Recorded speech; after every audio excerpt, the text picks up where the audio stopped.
조갑제 TV 시청자 여러분 안녕하십니까? 2019년 11월 13일 오전 11시입니다. 니키 헤일리 전 유엔 대사는 공화당 대통령 후보로 거론되는 사람입니다. 그러니까 2024년이 되겠습니다. 그리고 이분은 주지사를 경험한 사람이고 아주 용모도 출중해서 여러 면에서 미국 언론으로부터 호감을 받고 있고 또 할 말은 하는 사람입니다. 최근에 트럼프 대통령이 시리아에서 철군해서 쿠르드족을 배신하자 이것을 아주 직설적으로 비판하기도 했습니다. 그런데 트럼프는 다른 사람으로부터 비판받으면 가만히 있지 않는데 헤일리 전 대사의 비판에 대해서는 별다른 반응을 보이지 않았습니다. 이 니키 헤일리 전 대사가 회고를 올렸는데 With all due respect라는 제목입니다. 외람된 말이지만 하는 그런 의미인데 이 책에서 자신이 유엔 대사를 할 때 대북 제재를 이끌어낸 과정을 자세하게 썼습니다. 16페이지에 걸쳐서 이것은 자신이 큰 업적으로 생각하는데 이걸 읽어보면은 트럼프의 이른바 매드맨 시어리, 미치광이 전략이 먹혔다는 것을 알 수가 있습니다.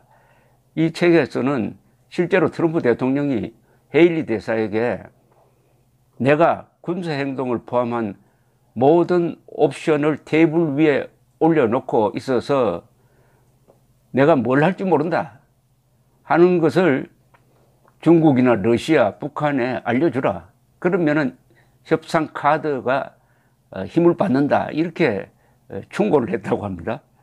실제로 트럼프 대통령은 2017년에 북한이 핵실험하고 대륙간 탄도미사일 시험 발사를 하자 공개적으로 압박을 했습니다. 2017년 8월 백악관에서 기자들이 질문에 답하면서 북한은 세계가 지금까지 보지 못한 화염과 분노에 직면할 것이다. Fire and Fury라는 표현을 썼어요. 이 단어가 유명해졌습니다. Fire and Fury. 화염과 분노. 이 용어 선택을 아주 잘했습니다. 그 다음 달 9월 유엔 총회 기조연설에서는 김정은을 Little Rocketman이라고 아주 조롱을 했습니다. 이런 가운데 니키 헤일리 대사가 주도를 해가지고 이 대북 제재, 유엔 안보리 제재를 만들어 가는데 헤일리 전 대사는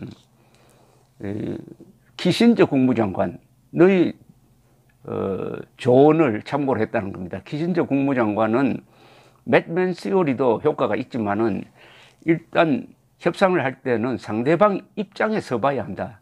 우리로 말하면 역지사지죠. 그래서 헤일리 전 대사는 우선 중국 대표를 만나서 중국 대사를 먼저 포섭을 하는데 성공했다는 겁니다. 어떤 식으로 이야기하느냐. 중국 입장에서는 뭐가 가장 불안하냐. 그것은 북한 붕괴다. 북한이 저런 식으로 도발적으로 나오면은 트럼프 대통령이 뭘 할지 모르는 사람이니까 북한을 군사적으로 공격해가지고 무너뜨릴 수가 있고 그렇게 되면은 중국으로서는 재앙이 있지 않느냐. 북한에서 난민이 쏟아져 나오고 동북아가 전쟁에 휩쓸릴 때 중국의 경제 성장이 과연 가능하겠느냐. 이렇게 중국 입장에서 설득을 해서 대북 안보리 제재에 동의하도록 만들었다는 겁니다. 자, 그 다음에는 러시아에 접근했다는 겁니다. 먼저 중국을 설득한 다음에 러시아에 접근해가지고는 중국까지 이제 대북 제재에 동참하게 되었다. 그럼 러시아만 남아가지고 북한을 지지한다면은 지금 세계에서 북한을 옹호하는 유일한 나라가 될 것이다. 유일한 나라가 될 것이다. 그래도 좋으냐? 이렇게 하니까 러시아도 동참해가지고 러시아에서 지금 일하고 있는 탈북자들을 돌려보내는, 탈북자라기보다 탈북자란 말은 좀 잘못됐습니다. 러시아에서 일하고 있는 북한 노동자들을 돌려보내는데 합의를 했다는 겁니다. 참 그렇다 보니까 탈북자는 말이 처음에 어떻게 생겼느냐 하면은 이게 월간조선에서 만든 말인데 1990년대 초에 소련에 당시 러시아 소련 이렇게 소련 붕괴 요 무렵에 불목공으로 많이 가 있었습니다. 그 사람들이 본국으로 돌아가지 않고 러시아에서 유랑하는 신세가 되었어요. 그래서 우리 대사관에 한국으로 가고 싶다는 뜻을 전달했는데 우리는 아직 방침이 정해져 있지 않았습니다.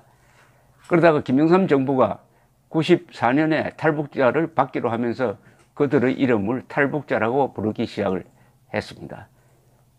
대북 풍선 보내는데 앞장서고 있는 이민복 씨가 탈북자로 한국에 들어온 첫 손님이 아닌가 하는 그런 기억이 듭니다. 어쨌든 러시아도 중국도 이렇게 대북 제재 합의함으로써 유엔 안보리 결의가 가능해졌고 지금도 이 대북 제재가 현재로서는 북한에 대한 가장 큰 압박이 되고 있습니다. 물론 요사에 보면은 중국과 러시아가 슬며시 대북 제재를 완화하는 그런 모양을 보이고 있는데 기본 틀을 해칠 수는 없어요. 가장 중요한 것은 광물 자원, 석탄, 무슨 철강 이걸 수출하면서 외화를 벌었는데 그게 잘 안 된다. 광물 자원 수출이 또는 섬유 수출이 안 됨으로써 지금 수출이 연간 30억 달러에서 3억 달러로 줄어들어서 김정은이가 미국과 만나면 제1 우선순위를 한미동맹 해체가 아니라 일단 대북 제재를 해달라는데 목을 메고 있는데 이게 바로 헤일리 대사와 트럼프의 콤비 플레이에 의해서 맥맨 시오리에 의해서 이렇게 됐다. 요즘은 트럼프의 공으로 우리가 인정을 해줘야 된다고 생각을 합니다. 대북 제재를 풀지 않는 한 북한의 고삐를 조일 수 있다.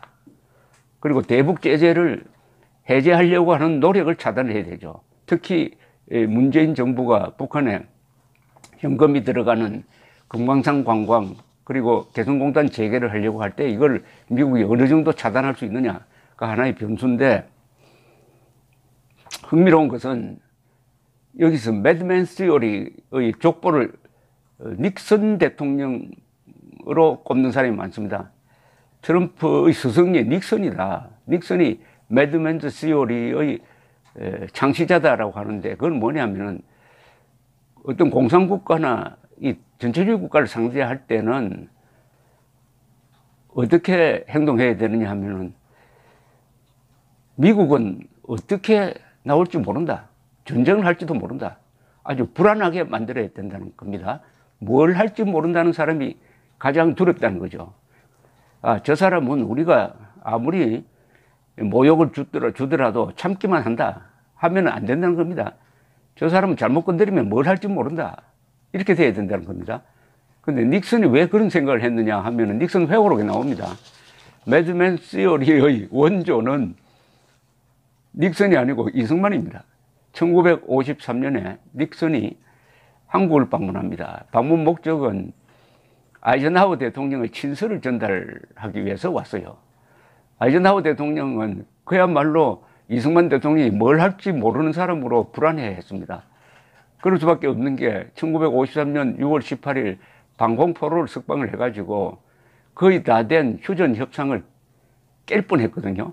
그걸 달래기 위해서 한미 상호 방위 조약을 맺는데 그래서 자꾸 이승만 대통령이 북진 통일 하니까 이게 또다시 이게 전쟁이 일어나는 거 아니냐 해서 친서에서 절대로 한국군이 단독으로 행동하지 않는다는 약속을 해주시오 해가지고 닉슨 부통령으로 하여금 전달하도록 합니다.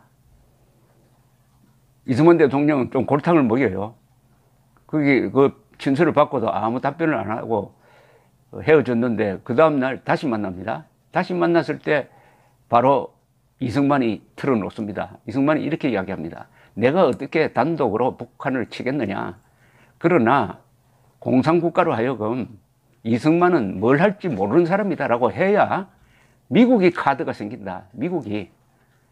내가 미국 명령만 듣는 사람이라고 하면은 미국은 가장 중요한 카드 하나를 잃게 된다. 이승만이란 카드 하나를 잃게 된다.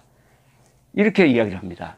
그러니까 상대를 전전긍긍하게 만들어야 된다. 그래서 닉슨 부통령이 회고록에다가 그렇게 썼습니다. 자기가 그 뒤에 여러 나라를 상대를 하고 공산국가를 상대를 하면서 그때 이승만 대통령을 아주 나이 든 현명한 분이라는 표현을 썼어요. 현인이죠, 현인. 그 현인, 노인, 노투사의 말을 두고 생각하게 되었다. 이렇게 이야기합니다. 닉슨은 냉전을 미국 주도로 바꾼 굉장한 전략가입니다. 닉슨이 키신저를 통해서 키신저를 심부름시켜서 당시에 모택동의 중국과 화해를 합니다.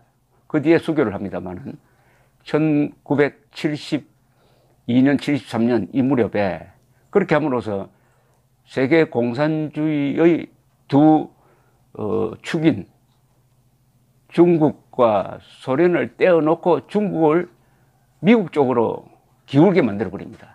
이렇게 되니까 소련이 미국을 상대하기가 버겁게 된 거죠. 거기서 소련의 최후가 결정되었다고 봅니다. 대전략가입니다. 이런 대전략가의 스승이 이승만이었다는 점에서 한국인들은 자부심을 느껴도 되는데, 이승만 대통령은 공산주의에 대해서 한국인으로서 가장 먼저 가장 깊게 비판을 한 사람이고, 분석만 하는 게 아니라 이분은 공산주의를 어떻게 무력화시킬 것이냐 하는 전략을 갖고 있었습니다. 그 전략 중에 하나만 소개를 드린다면은 1950년 7월 트루만 대통령에게 보낸 편지에 들어 있습니다. 이 전쟁은 남북 간의 전쟁이 아닙니다.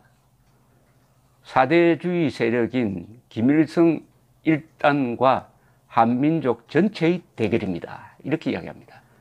이걸 그대로 옮기면은 남북 간의 대결이 아닙니다. 지금은 김정은과 민족 반역자 김정은 집단과 한민족 8천만의 대결 구도로 만들어야 대한민국이 자유통일을 해가지고 북한 동포를 해방할 수 있다 하는 대전략을 제시했던 것입니다.